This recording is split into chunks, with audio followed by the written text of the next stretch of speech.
I'm Lentswe, and I'm traveling through Africa to learn more about its culture through food to make me a better chef.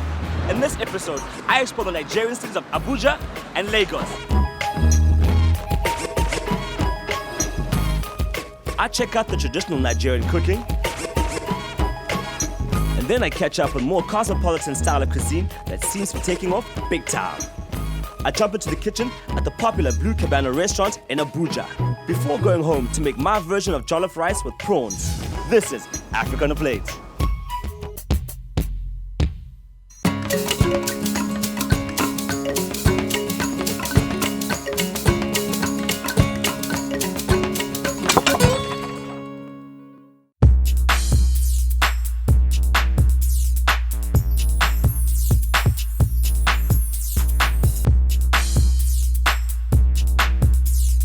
With a population of over 170 million and a booming economy, Nigeria is known as the giant of Africa. In 2014, Nigeria's economy became the largest in Africa with well over $500 billion.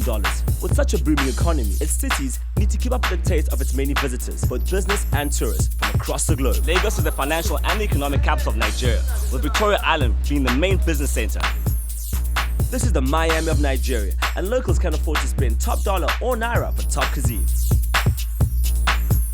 The country has two major cities that serve as main focal points of business and politics in Nigeria. The main business hub is Lagos, and the restaurants here cater to a high-end expectations. Then there is Abuja, which differs from Lagos in almost every way imaginable. The capital city is set in the center of the country and symbolizes neutrality and unity for the country's various tribes and religious beliefs. Regarding religion, Nigeria is roughly divided between the Christians and the Muslims.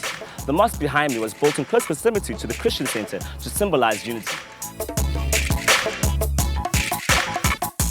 With an influx of foreign investors over the past decade, Abuja is quickly establishing itself as the metropolitan center of Nigeria. Abuja reminds me very much of my home, Durban in South Africa. Abuja caters to a large expat community who are in the city due to either diplomatic or business relations. In Lagos, there are a number of special places to visit, and the Federal Palace is definitely one of them.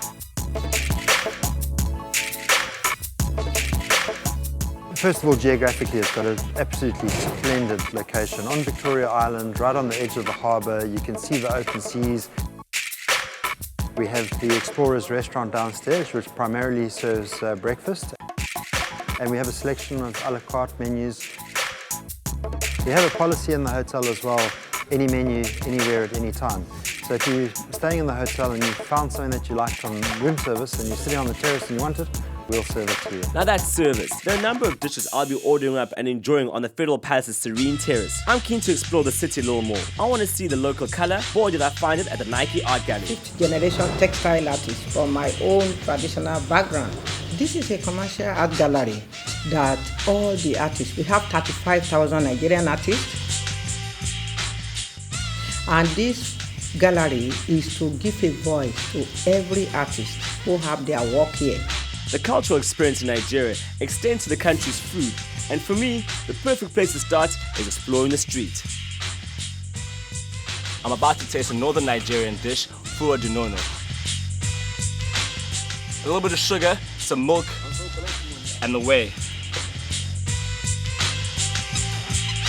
Like mother's milk. I love food that reminds me of home, and fuwa dunono tastes a lot like South Africa's amasi. Off to the next adventure.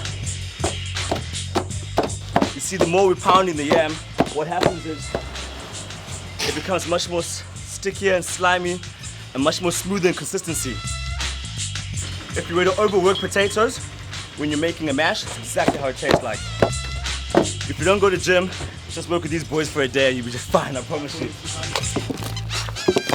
Nigeria is an amazing country with awesome people, and there is a deep love for their own traditional foods. In my search to learn more about cuisine across Africa, I've picked up a trend in more cosmopolitan food styles, and that's going to be my next mission. Coming up. The ambience is very, very good. The environment everywhere, cozy.